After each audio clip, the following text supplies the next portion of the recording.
ಇವತ್ತು ಸುದ್ದಿಗೋಷ್ಠಿಯನ್ನ ಮಾಡ್ತಾ ಇದ್ದಾರೆ ಶ್ರೀರಾಮುಲು ಮತ್ತು ರೆಡ್ಡಿ. ಇವಾಗ ಶ್ರೀರಾಮುಲು ಅವರು ಸುದ್ದಿಗೋಷ್ಠಿಯಲ್ಲಿ ಮಾತನಾಡ್ತಾ ಇದ್ದಾರೆ. ಏನ್ ಮಾತನಾಡ್ತಾ ಇದ್ದಾರೆ ಬನ್ನಿ ನೋಡೋಣ. ಬೀದರ್ದಿಂದ ಬೆಂಗಳೂರು ತನಕ ಕೂಡ ಪಾದಯಾತ್ರೆ ಮಾಡಿದೆ. ಸ್ವಾಭಿಮಾನ ಸಲ ಪಾದಯಾತ್ರೆ ಮಾಡಿದೆ. ನಾನು ಬ್ಯಾಕ್ಗ್ರೌಂಡ್ ಅನ್ನು ಹೇಳ್ತಾ ಇದ್ದೀನಿ. ಸ್ವಾಭಿಮಾನ ಸಲ ಪಾದಯಾತ್ರೆ ಮಾಡಿದಂತ ಟೈಮಲ್ಲಿ ಅವತ್ತು ಪ್ರೈಮ್ ಮಿನಿಸ್ಟರ್ಸ್ ಅವರು ಅವತ್ತು ಇನ್ನ ಘೋಷಣೆ ಆಗಿದ್ದಲ್ಲ, ಪ್ರೈಮ್ ಮಿನಿಸ್ಟರ್ ಅಂತೇಳಿ ನಮಗೆ ಮುಂದಿನ NDA ಪ್ರೈಮ್ ಮಿನಿಸ್ಟರ್ ಅಂತೇಳಿ ಘೋಷಣೆ ಮಾಡಿದ್ದಲ್ಲ. ಅವತ್ತು ಗೋವಾದಲ್ಲಿ ರಾಜನಾಥ್ ಸಿಂಗ್ ಅವರು ಏನ್ ಮಾಡಿದ್ರು, ಮುಂದಿನ ಪ್ರಧಾನಮಂತ್ರಿಗಳು ನರೇಂದ್ರ ಮೋದಿಜಿ ಅವರು ಅಂತೇಳಿ 14ರಲ್ಲಿ ಘೋಷಣೆ ಮಾಡಿದ್ರು. ನಾನು 14ರಲ್ಲಿ ಘೋಷಣೆ ಮಾಡಿದಂತ ಟೈಮಲ್ಲಿ ಅವತ್ತು ನನ್ನ ಪ್ರೈಮ್ ಮಿನಿಸ್ಟರ್ ಸಾಹೇಬರು ಕರೆದ್ರು. ಅವತ್ತು ನಾನು ಯಡಿಯೂರಪ್ಪ ಇಬ್ರು ಕೂಡ ಬೇರೆ ಪಾರ್ಟಿ ಕಟ್ಟಿದ್ದೋಣ. ಯಡಿಯೂರಪ್ಪ ನರೇಂದ್ರ ಮೋದಿಜಿ ಅವರು ಕರೆದ್ರು, ನೋಡ್ರಿ ರಾಮ್ಲವ್ರೆ, ನೀವು ಒಳ್ಳೆ ಬ್ಯಾಕ್ವರ್ಡ್ ಲೀಡರ್ ಇದ್ರಿ, ದಯವಿಟ್ಟು ನೀವು ಪಾರ್ಟಿಯನ್ನು ಏನು ಕಟ್ಟಿದ್ರೆ ಅದು ನನ್ನ ಸಲುವಾಗಿ ನೀವು ಸ್ಯಾಕ್ರಿಫೈಸ್ ಮಾಡ್ರಿ ಅಂತ ಹೇಳಿ ಅವತ್ತಿನ ದಿನಗಳಲ್ಲಿ ಯಡಿಯೂರಪ್ಪರು ಕೂಡ ಕರೆದು ನೀವು ನನಗೋಸ್ಕರ ಸ್ಯಾಕ್ರಿಫೈಸ್ ಮಾಡಿ ಯಡಿಯೂರಪ್ಪರ ಪಾರ್ಟಿ ಮುಚ್ಚಾಕಿದ್ರೆ ನನ್ನ ಪಾರ್ಟಿ ಮುಚ್ಚಾಕಿ ಬಿಜೆಪಿ ಮರ್ಜ್ ಮಾಡಿ. ಬಿಜೆಪಿ ಮರ್ಜ್ ಮಾಡಿದ ನಂತರ ಅವತ್ತು ಯಾರಿದ್ರಣ್ಣ, ಇವರು ಯಾರನ್ನ ಇದ್ರೇನ, ಜನಾರ್ದನ್ ರೆಡ್ಡಿ ಅವರು ಜೈಲಲ್ಲಿ ಇದ್ರು. ಏನಪ್ಪಣ್ಣ, ಅವತ್ತು ಜನಾರ್ದನ್ ರೆಡ್ಡಿ ಜೊತೆಲಿ ಆಲ್ಮೋಸ್ಟ್ ನಾಗೇಂದ್ರ ಅವರು ನಮ್ಮ ಪಾರ್ಟಿಯಲ್ಲಿದ್ದ ಜೈಲಲ್ಲಿ ಇದ್ರು. ಅನೇಕ ಮಂದಿ ಬಳ್ಳಾರಿ ಜಿಲ್ಲೆಯಲ್ಲಿ ಇದ್ದಂತವ್ರು ಎಲ್ಲರೂ ಜೈಲಲ್ಲಿ ಇದ್ರಪ್ಪ ಅವತ್ತಿನ ಸಂದರ್ಭದಲ್ಲಿ. ಅವತ್ತಿದ್ದಂತ ಟೈಮಲ್ಲಿ ಪ್ರೈಮ್ ಮಿನಿಸ್ಟರ್ ಸಾಹೇಬ್ರ ಹತ್ರ ನಾನು ರಿಕ್ವೆಸ್ಟ್ ಮಾಡಿಕೊಂಡೆ, ಸರ್ ನಮ್ಮ ಪಾರ್ಟಿಗೆ ದೊಡ್ಡ ಅಸೆಟ್ ಇವರೆಲ್ಲ ಕೂಡ, ಪಾರ್ಟಿ ಜನಾರ್ದನ್ ರೆಡ್ಡಿ ಇದು ಬಿಗ್ ಅಸೆಟ್. ಜನಾರ್ದನ್ ರೆಡ್ಡಿನ ಅಷ್ಟು ನಾವು ಒಳಗಡೆ ಇರೋದು ಸರಿಯಲ್ಲ. ಅವ್ನ ಪಾಪ ಬಹಳ ದಿನಗಳ ಕಾಲ ಇವತ್ತು NDA ಗವರ್ಮೆಂಟ್ ಮನಮೋಹನ್ ಸಿಂಗ್ ಅವರು ಪ್ರಧಾನಮಂತ್ರಿಗಳು 2018 ಮುಂಚೆ 14ರಿಂದ 18 ತನಕ ಕೂಡ ಅವತ್ತು NDA ಗವರ್ಮೆಂಟ್ ಇತ್ತು. NDA ಗವರ್ಮೆಂಟ್ ಇದ್ದಂತ ಟೈಮ್ಲಿ ಅವ್ರು ಒಳಗೆ ಹಾಕ್ಯಾರ ಸರ್. ಹೆಂಡತಿ ಮಕ್ಕಳು 4.5 ವರ್ಷ ಆಯ್ತು ಜನಾರ್ದನ್ ರೆಡ್ಡಿ ಒಳಗಡೆ ಇದ್ದು. ದಯವಿಟ್ಟು ಬಿಡಿಸಿರಿ ಅಂದ್ರಿಗಿನ ಅವತ್ತು ಲಾ ಮಿನಿಸ್ಟರ್ ಬಂದು ಅರುಣ್ ಜೇಟ್ಲಿ ಅವರು ನಮ್ಮ ಮಧ್ಯೆ ಇಲ್ಲ, ಅನಂತ್ ಕುಮಾರ್ ನಮ್ಮ ಮಧ್ಯೆ ಇಲ್ಲ, ಸುಷ್ಮಾ ಸ್ವರಾಜ್ ನಮ್ಮ ಮಧ್ಯೆ ಇಲ್ಲ. ಅವತ್ತು ಪ್ರೈಮ್ ಮಿನಿಸ್ಟರ್ ಸರ್ ಹತ್ರ ಹೋಗಿ ನಾವು ರಿಕ್ವೆಸ್ಟ್ ಮಾಡ್ಕೊಂಡು ಎಲ್ಲ ಕಡೆ ಹೋಗಿ ಕೈಕಾಲು ಬೇಡ್ಕೊಂಡು ಅವ್ರಿಗೆ ಒಳ್ಳೇದಾಗುತ್ತೆ ಅಂತೇಳಿ ನಾವು ಬಯಸಿದಂಥವ್ರಿಗೆ ಅವತ್ತು ಕೂಡ ನನ್ನ ಕನಸು ಮನಸ್ಸಲ್ಲಿ ಕೂಡ ಜನಾರ್ದನ್ ರೆಡ್ಡಿ ಅವರಿಗೆ ಕೆಟ್ಟು ಮಾಡಿ ನನಗೆ ಒಳ್ಳೇದಾಗಬೇಕಂದೇಳಿ ಯಾವತ್ತು ಕೂಡ ಅನ್ಕೊಂಡಂತನಲ್ಲ. ಇವತ್ತು ಸಂದರ್ಭ ಬಂದಿದ್ದಕ್ಕೋಸ್ಕರವಾಗಿ ನಾನು ಮಾತಾಡ್ತಾ ಇದ್ದೇನೆ. ನೋಡಿ ನಾನು ಸ್ವಲ್ಪ ಕಂಪ್ಲೀಟ್ ಸತೀಶ್ ಜಾರಕಿಹೊಳಿಯನ್ನ ಮಟ್ಟ ಹಾಕೋಕೆ ನಾನ್ ಯಾರು ಅನ್ನುವಂತಹ ಪ್ರಶ್ನೆಯನ್ನ ರಾಮುಲು ಮಾಡಿದ್ದಾರೆ. ಜನಾರ್ದನ್ ರೆಡ್ಡಿ ಎಲ್ಲವನ್ನ ಸೃಷ್ಟಿ ಮಾಡ್ಕೊಂಡು ಹೇಳ್ತಿದ್ದಾರೆ. ಬಳ್ಳಾರಿಯಲ್ಲಿ ಮಾಜಿ ಸಚಿವ ರಾಮುಲು ಅವರು ಹೇಳಿಕೆ ಇದು. ಅಂದ್ರೆ ಜನಾರ್ದನ್ ರೆಡ್ಡಿ ಹೇಳಿದ್ದನ್ನ ನಾವು ಗಮನಿಸಿದ್ವಿ.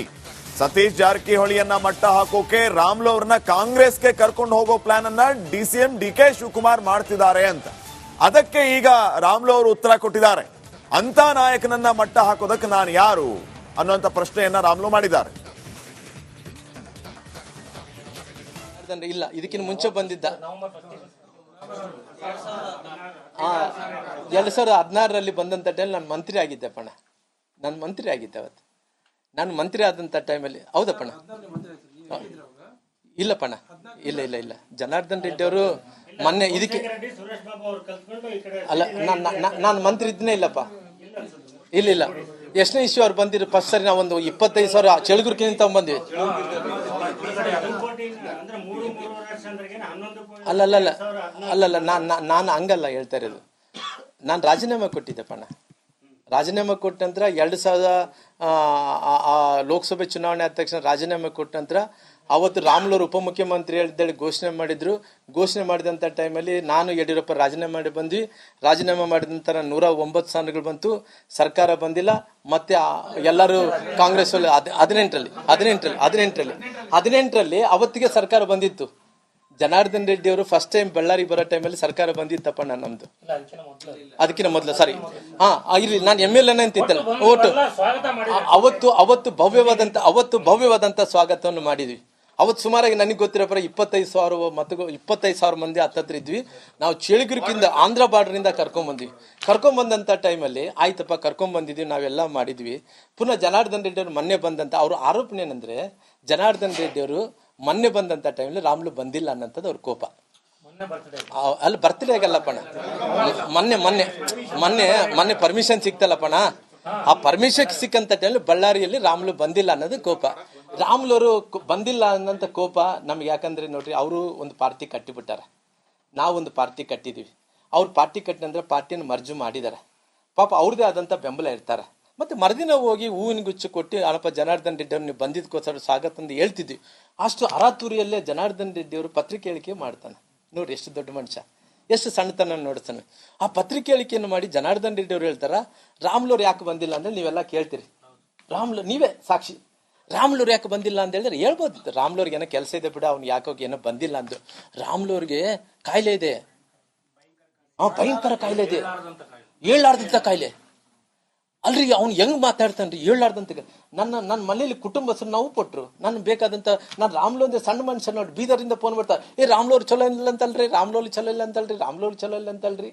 ಅವ್ರು ಎಲ್ಲರೂ ಫೋನ್ ಮಾಡ್ತಾರೆ, ಜನಾರ್ದನ್ ರೆಡ್ಡಿ ಹೇಳ್ಬಿಟ್ಟು ರಾಮ್ಲೂರ್ ಚಲೋ ಇಲ್ಲ ಅಂತಂದೇಳಿ ಆ ರೀತಿ ಬಹಿರಂಗವಾಗಿ. ಅದು ಕೂಡ ಏನ್ ಹೇಳ್ತಾನ, ಅಂತ ಕಾಯಿಲೆ ಐತೆ, ಅಂತ ಕಾಯಿಲೆ ಇದೆ, ಜನರ ಮಧ್ಯೆ ಬಂದ್ರೇನೆ ಅದು ತೊಂದರೆ ಆಗ್ತದಂತೆ. ಅದು ಆತ ಕೂಡ ಹೇಳ್ತಾ ಮತ್ತೆ ಸಸ್ಪೆನ್ಸ್ ಅದ್ರಲ್ಲಿ ಕೂಡ ಸುಳ್ಳಿನ ಕೋಟೆ.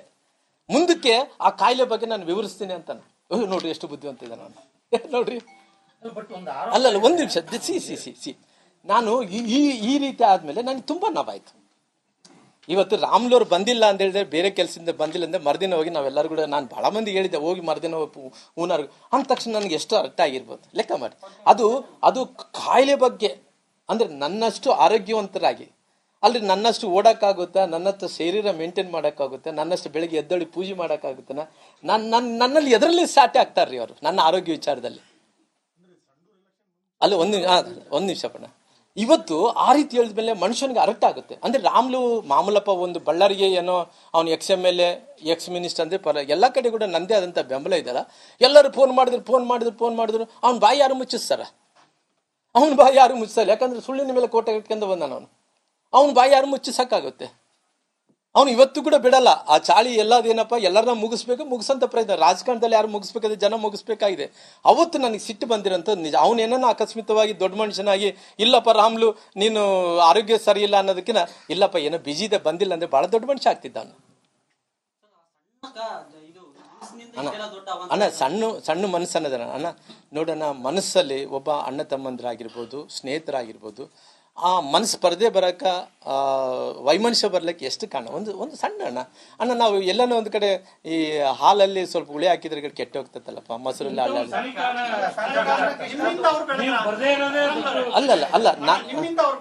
ರೀ, ನಾನು ಹೇಳಕ್ ಅಲ್ರಿ ಮಹೇಂದ್ರಣ್ಣ ನೋಡೋಣ. ಶ್ರೀರಾಮುಲು ಅವರು ಸುದ್ದಿಗೋಷ್ಠಿಯಲ್ಲಿ ಈಗಾಗಲೇ ಜನಾರ್ದನ್ ರೆಡ್ಡಿ ಅವರು ಮಾಡಿದಂತಹ ಎಲ್ಲ ಆರೋಪಗಳಿಗೆ ತಿರುಗೇಟನ್ನ ಕೊಡ್ತಾ ಇರೋದು ಒಂದು ಕಡೆ ಆದ್ರೆ, ಮತ್ತೊಂದು ಕಡೆ ನನ್ನನ್ನ ಯಾರು ಬೆಳೆಸಿಲ್ಲ, ನಾನು ರಾಜಕೀಯ ಹಿನ್ನೆಲೆಯಿಂದ ಬಂದವನು, ನಾನು ಬೀದಿಯಿಂದ ಬಂದವನಲ್ಲ ಅಂತ ರಾಮ್ಲು ಅವರು ಹೇಳಿದ್ದಾರೆ. ಜನಾರ್ದನ್ ರೆಡ್ಡಿ ಅವರು ಹೇಳ್ತಾ ಇದ್ರಲ್ಲ, ಇವ್ರನ್ನ ಬಿಜೆಪಿ ಕರ್ಕೊಂಡು ಬಂದು ಮಂತ್ರಿ ಮಾಡಿದವ್ ನಾನು ಅಂತ, ಅದಕ್ಕೆ ಕೌಂಟರ್ ಕೊಟ್ಟಿದ್ದಾರೆ. ನನ್ನನ್ನು ಯಾರು ಬೆಳೆಸಿಲ್ಲ, ನಾನೇ ಬೆಳೆದಿದ್ದು ಅಂತ.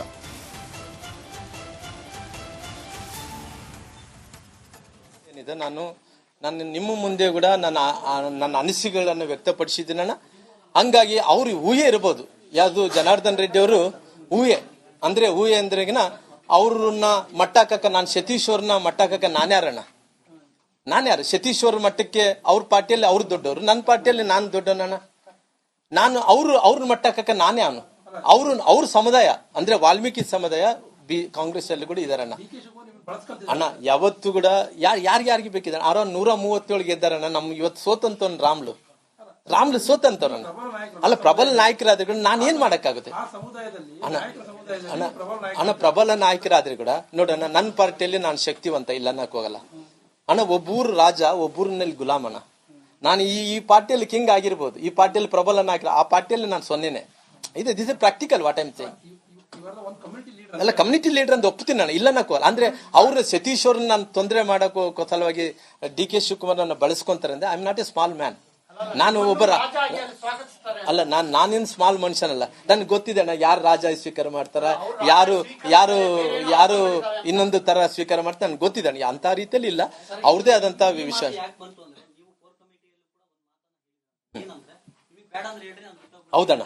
ಹೌದಪ್ಪಣ್ಣ ನಿಜ ಅಣ್ಣ.